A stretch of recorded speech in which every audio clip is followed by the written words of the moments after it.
Who still believes the Earth is a ball? Well, if you do, unfortunately, I'm going to destroy that belief system of yours today with two short clips. The first clip is a perfect example of the optical effects at play in this realm, this place we find ourselves. The second clip is showing a practical demonstration highlighting the absurdity of the globe Earth and space. Bear with me. So in this first clip, we get to see the optical effects of the Earth here reveal themselves to us in all their glory in this time-lapse video. These effects are often cited as proof of curvature by mainstream believers. But as we're going to see here as I press play over the course of a day, we get to see the optical effects changing, buildings sinking, expanding. This little port or town seemingly going behind the curve. So the curve is what? Selective? It's not bothered at the moment. It's not interested. But in a minute, it wants to show its globe affiliation. It's like, hang on a minute. Too much truth is being revealed here at the moment. We need to put some sort of optical effects at play here, which might fool naive individuals into thinking physical reality is wrong. Nah. But I find this footage fascinating. You get to see the buildings expanding, morphing, reducing in size. Now, globe believers at this point would think the town or the fishing port here is actually behind the curve. But again, it's not. It's just optical effects at play over the course of the day.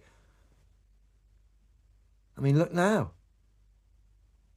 That's mad, isn't it? I love it.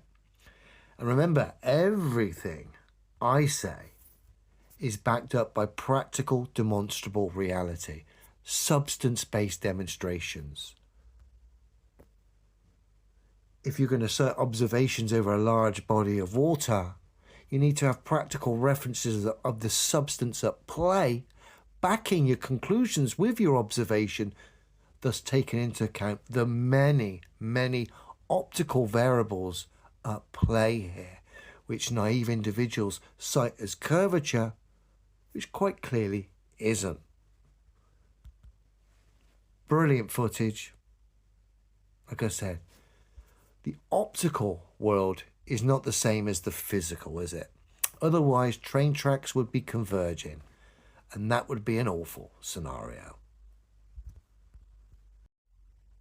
And now we come to our practical demonstration, which highlights two things here. One, you need solid separation to separate an air pressure system from a vacuum, thus proving the globe Earth residing in the middle of the vacuum of space is nonsense before we've even got going. Not an opinion, a demonstrable fact. Gravity doesn't cut it. Whatever's at play there isn't man enough because it can be overcome by a gentle breeze. A gentle breeze disrupts the vector of a tower crane, thus overcoming gravity, thus proving tower cranes can't be upside down in relation to me on a ball, held there by gravity, if gravity can be overcome by a gentle breeze. Another demonstrable fact. And then we get to the claims of space. Rockets flying about in a vacuum.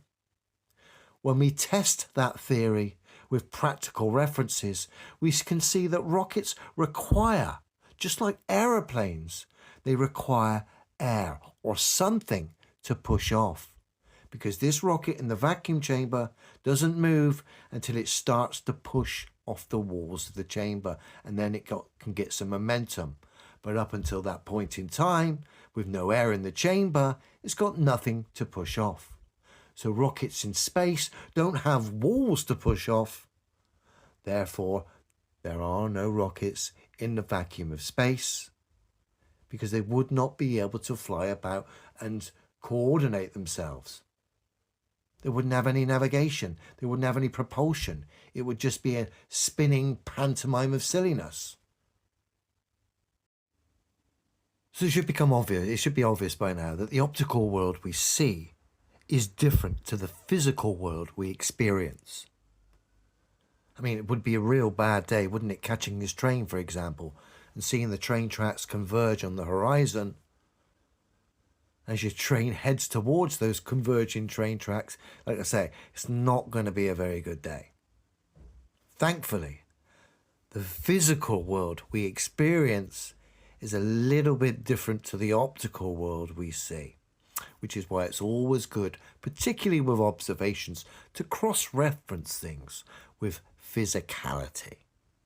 Remember, the physicality of this earth will never lie. Men and women do. Have a good one, everyone.